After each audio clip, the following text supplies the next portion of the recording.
Dear students, very warm welcome to USP Online Learning.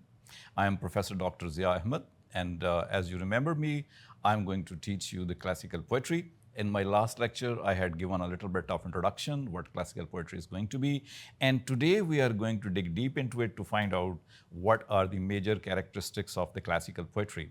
You know, in the last lecture also, I told certain things, and you must keep those things in your mind.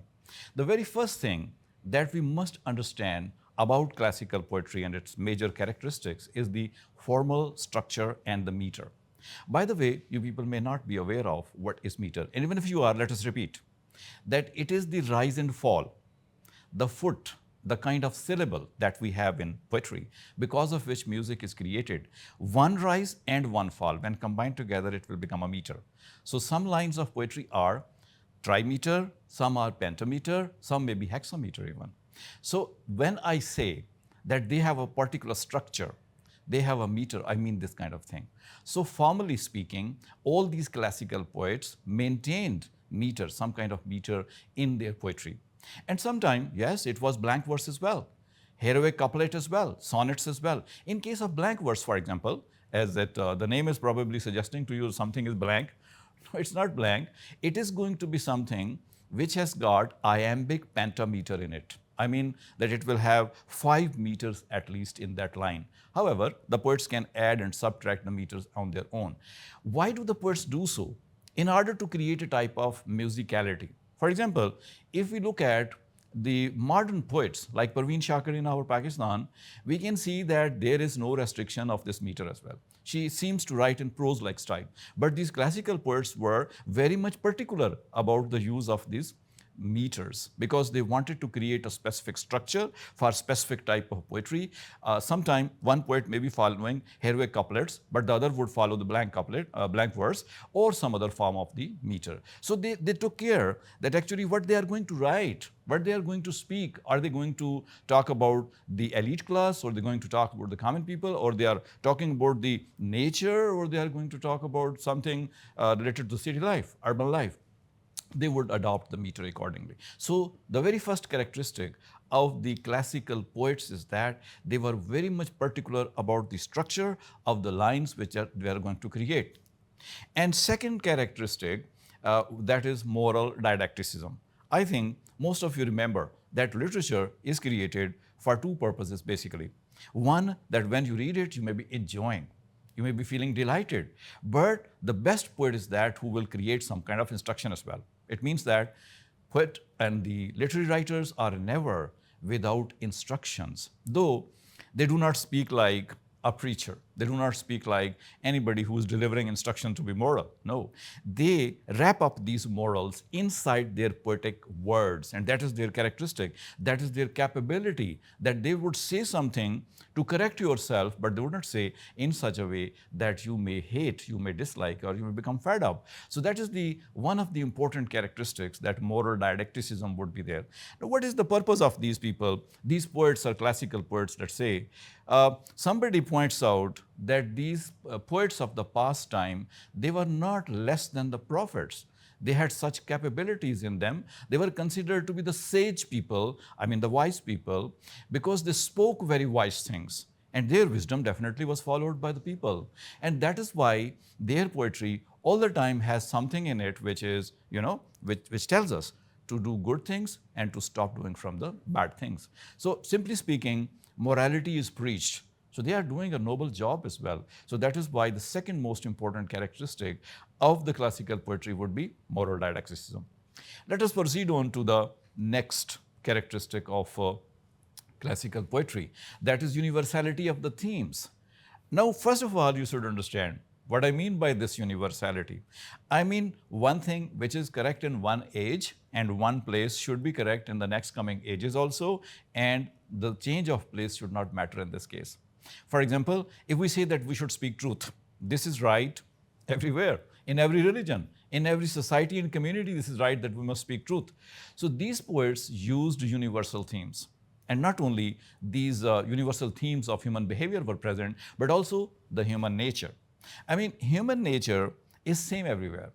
as the humans are same everywhere, though we may be having different color of the skin, or we may be having different languages or different styles of culture, but basically we have a nature.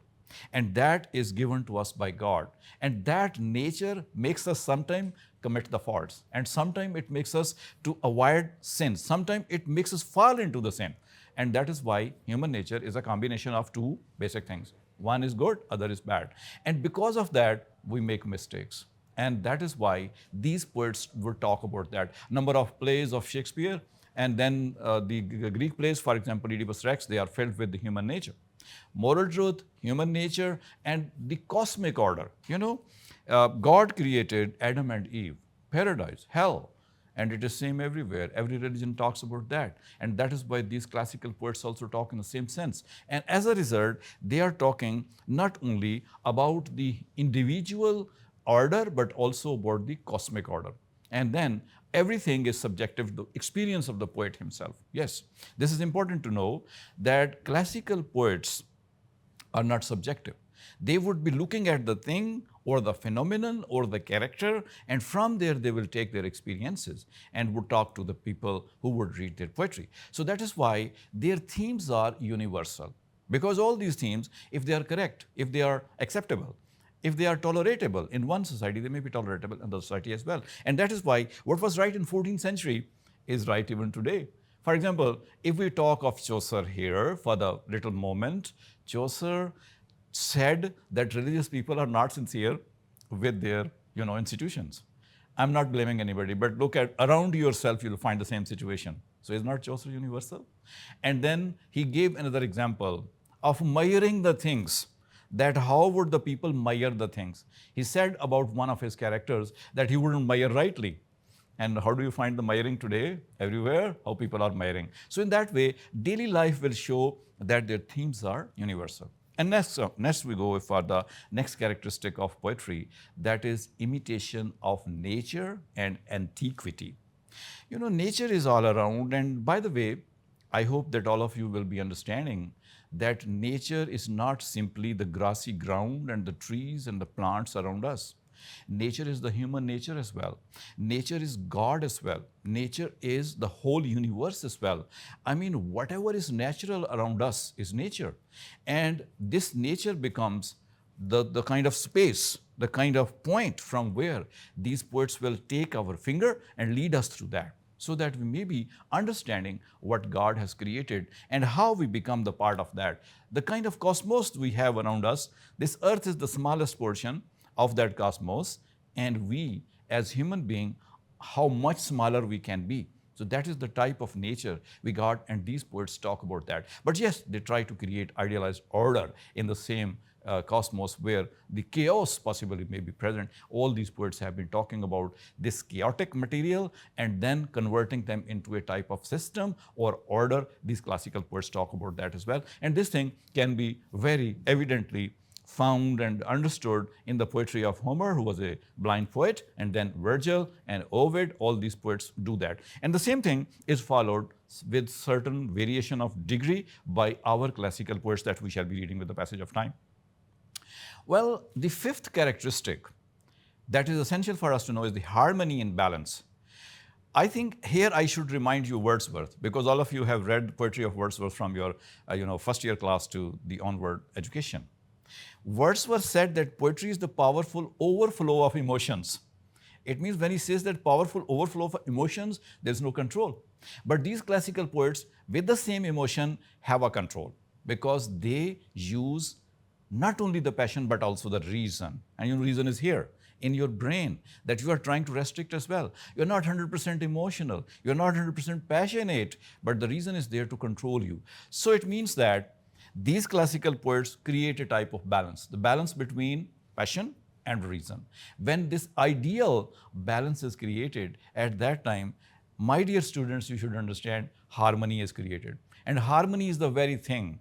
If it is present in your life, in your writing, in your reading, in your day-to-day routine, you will be the happiest person in this world. So that is the best job done by these classical poets, that they create a kind of balance and harmony, which is the hallmark of our life if we want to achieve the higher degree of life. Well, in this way, the decorum also is maintained and the proportion is also maintained. Because poetry definitely has to be, especially classical poetry, it has to be emotional and having some type of passion in it as well. But the proportion is created by these poets by exercising reason as well. Let's talk next. The sixth characteristic of poetry is rhetorical elegance. Though the word is difficult, term is difficult, rhetorical elegance, I can simplify this for you, that the poets would use metaphors, similes, and many other poetic devices in order to make their poetry look like a poetry which is definitely in an elegant language, elevated language, or grand language. So their style is definitely very much present.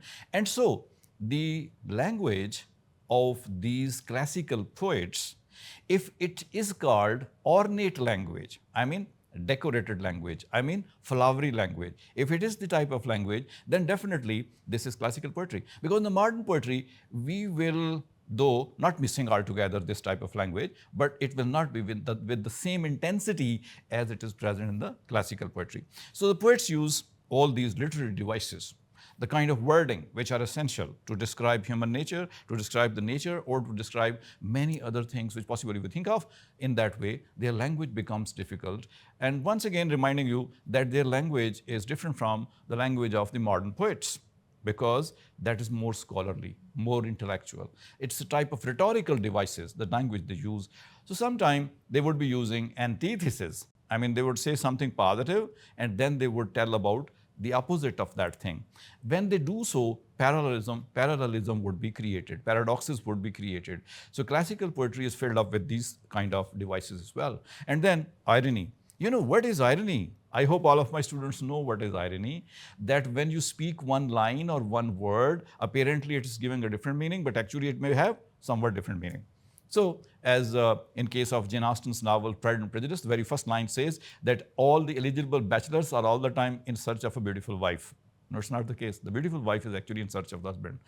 But the ironic type of style has been adopted here. This type of irony, as in case of Chaucer, is replete with, irony is replete with, rather Chaucer's writings are replete with this kind of irony. And we really enjoy the scholarship of the poet because of this irony. So these rhetorical devices combine together to create elegance of language, elevation of language in the poetry of these classical poets. So this is one of the important characteristics of the classical poetry. So we have gone through all these major characteristics. It's not the case that these are the only characteristics of classical poetry.